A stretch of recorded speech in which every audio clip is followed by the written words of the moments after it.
Hey everyone, Tim Frisch with a Frisch Perspective here, and in this video I want to talk about the TNIV, today's New International Version.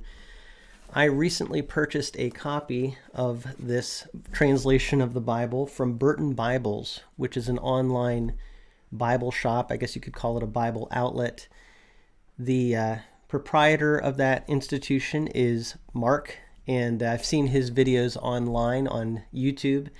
And on eBay, I saw that he had this special edition available. It's a Cambridge TNIV, and it says popular edition. The interesting thing about the TNIV is it actually was not that popular of a translation, and that's really what I want to talk some about in this video.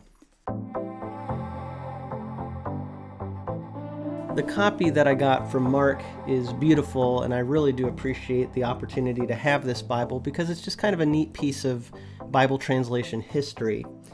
The TNIV, though, as I said, wasn't really popular. Actually, people were really hard on it when it came out, and I think a lot of that had to do with the fact that it was updating the NIV, which by the time that they made this update in the mid-2000s, around 2005 is when it was all completed.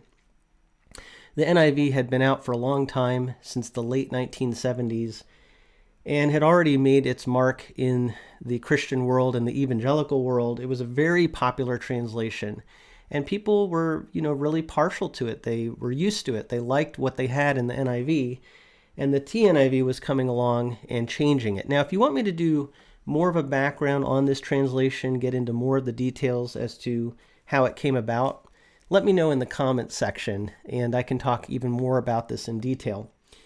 But just as a basic rundown of what happened, people were not happy with the TNIV, very critical of it, and of course there were people that used it, but on the whole, the sales of the TNIV didn't do great. And it's kind of like the new Coke, when Coke tried to update its formula in the 1980s and people weren't too happy with it. Kind of a similar dynamic going on with this translation. So the question I'm trying to answer, though, is, were people being too hard on it? I've been looking at this and reading it some, and it's just interesting in hindsight to go back and look kind of from more of a removed time period. Now getting close to 20 years later as I record this, how do we look at the TNIV? And one of the things that I want to bring out in this video that I think is important to this discussion and understanding the issue is that the NIV is what we would call a mediating Bible translation. So you have word for word Bible translations, thought for thought translations. These are different approaches to Bible translation in terms of how you get the translation from the original language into the receptor language. And in my case, English is what we're talking about here. So a mediating translation is not trying to be completely word for word, but it's also not completely thought for thought. It's kind of in the middle. And the thing about that is if you are a thought for thought translation, then you kind of can take liberties more, and people are more accepting of that because they realize you're being thought for thought. So if you decide to change something in its wording from the original language, it's easier for people to accept, well, you're being thought for thought in your translation approach. And so, yeah, we can accept certain changes that you might make as long as you're being true to the meaning of the original. And if you're word for word in your approach, then people are going to forgive you if, for example, with gender language, you're being very masculine in your translation.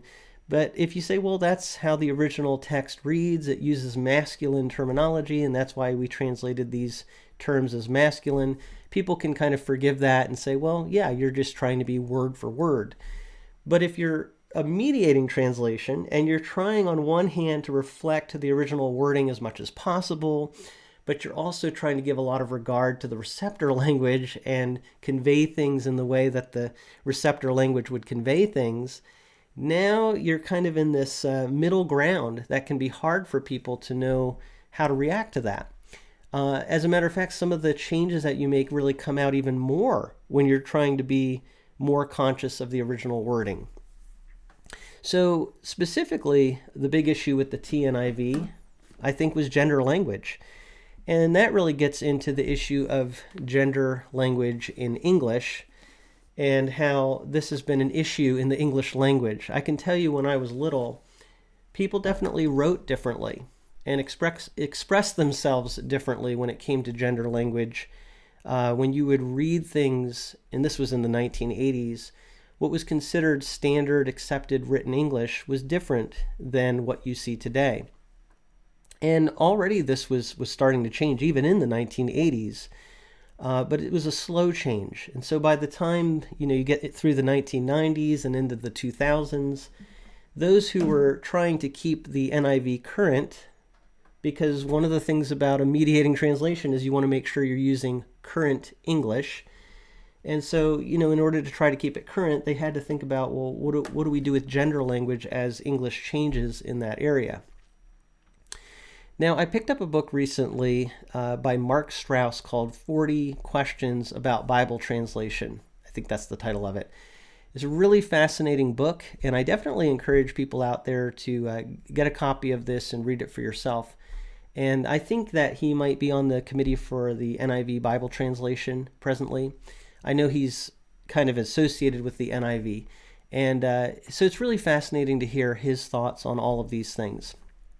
But one of the things that he points out is that other Bible translations over the last 15, 20 years have actually moved more toward a gender-accurate approach to Bible translation, a lot like what you see in the TNIV. It kind of reminds me, actually, when I think about the TNIV, of a scene in Back to the Future. I'm sorry to bring up this movie as an example, but Marty McFly is from the future, and he goes back to the 1950s. And at one point, he's actually playing the guitar at a prom or a dance at a school. And he starts playing the guitar, jamming. In the 1950s is where he is, but he's jamming as if he's from the 1980s. And people are shocked by the way that he's playing the electric guitar. And so he says to them, well, I don't think you're ready for this, but your kids are going to love it. I think he says something like that. And that's kind of how it is with something like the TNIV. In some ways, it was trying to bring in something of a new generation, and people from previous generations maybe just weren't ready for it. So what Mark Strauss is bringing out is that translations like, for example, the Christian Standard Bible is updating the Holman Christian Standard Bible. And the Holman Christian Standard Bible, when it came out in 2004, would have been a lot more masculine in its language, whereas the Christian Standard Bible from 2017 on is more gender accurate in its approach. And the NASB 2020 is another example. The NASB 1995 was more masculine in its language, whereas the NASB 2020 is in some ways trying to be more gender accurate. For example, with the term adelphoi, translates it brothers and sisters rather than just brothers. And so the reason for these changes has to do with the receiving language, English. When we used to say brethren, people kind of understood that as a generic term for brothers and sisters. Or even if we used the term brothers in English, in a masculine-oriented culture, you kind of just assume, well, that can apply to everybody. But today, when we use that word, brothers, it kind of seems exclusive to us when we first hear it. And so, again, this really has to do with mediating translations. If you're like the ESV, where you're not really trying to be a mediating translation, you're trying to be more literal, you just put brothers in the text, and then you can have a footnote that says it can mean brothers and sisters. But if you're trying to be mediating, you're trying to make sure you convey in the text what the current English language would say today. And how would you convey what Paul is saying in certain places, in certain contexts? You would say brothers and sisters. That's the argument. So what Mark Strauss is really bringing out here is that translations that were more linguistically conservative have actually moved more toward what we saw in the update of the NIV, even back with the TNIV. But getting back to this particular question, were we too hard? Were people too hard on the TNIV? The interesting thing is that the NIV eventually was updated, as in the NIV, not the TNIV, but the NIV was updated in 2011. And when they did that update, they actually dialed back some of the changes that were in the TNIV. So here's one really good example of where the NIV 2011 dials back a little bit from the gender neutrality of the TNIV. The TNIV in Luke 2:52 says, "And as Jesus grew up, he increased in wisdom and in favor with God and people." The NIV 2011 says, "And Jesus grew in wisdom and stature and in favor with God and man." So that's an example where they retained masculine language in the NIV 2011 versus the more gender-neutral language of the TNIV. Now, that's a judgment call as to whether you think it's really that important in that particular verse. But I think that's just one example showing you how they dialed back a little bit from what the TNIV did when it came to gender language. Now, obviously, there will be room for some discussion about what the overtones really are and the like. But I think that the 2011 NIV people tried pretty hard to get it right.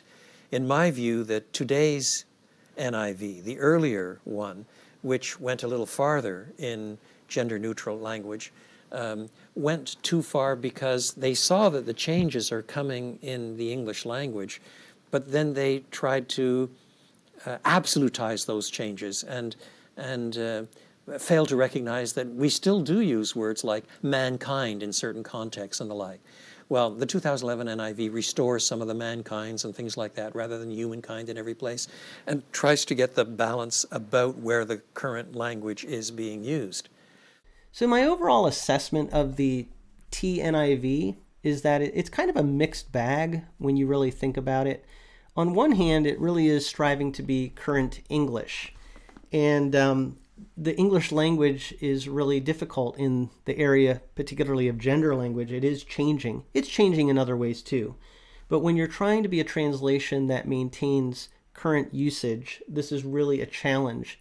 And in English, when it comes to gender language, there are changes that have taken place over the years. And I will say, the fact that they actually dialed back from some of the changes in the TNIV to the NIV 2011 shows that maybe in some instances they were unnecessarily trying to be inclusive. You know, maybe taking that too far and appealing to people that were pushing in that direction, just kind of appeasing them a little bit too much, and they needed to be more balanced. So I would say the NIV 2011 is probably actually the one that gets more criticism than it necessarily merits. But even the TNIV, and I'd love to hear your thoughts on this, people probably did overreact in a way, kind of like with the New Coke. It was just too much change for them, and I can understand that. But, you know, again, what this really boils down to, and this is kind of the takeaway, is that when you're a mediating translation, you have to grapple with this tension. How much are you willing to adapt the original language to the receptor language?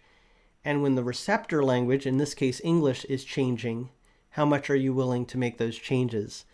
And that's really kind of what brought on the whole controversy for the TNIV. And it's still an interesting piece of Bible translation history. The NIV 2011, I would say, it's still obviously not as linguistically conservative as other translations. I should point this out, that even when it comes to gender language, the NIV 2011 is willing to use more generic pronouns rather than singular masculine pronouns. So for example, if it's talking about a person in the Christian Standard Bible, it will go on to refer to that person as he or him. Whereas in the NIV, it's going to say a person or anyone, and it will refer to that person as they. So the CSB is still more linguistically masculine in its approach. However, the NIV is actually reflecting something that English speakers and writers do all the time, which is we will refer to a generic person as they. And you hear that all the time. You probably have used it yourself. I was talking to someone the other day, and they said to me, right? We don't have to say he or she or, he or she said to me. We just say they said to me. So that's really what you're seeing in the NIV, and some people have a problem with that, but I think the whole purpose behind that is to say This is current English usage. The CSB and the NASB are still trying to take a little bit more of a word for word, reflecting the original language approach in certain ways. But yes, like Mark Strauss says, they have come more in the direction of the NIV in certain ways in order to be gender accurate. And I think it's really a question of, will people understand or misunderstand the translation with the wording that you're using?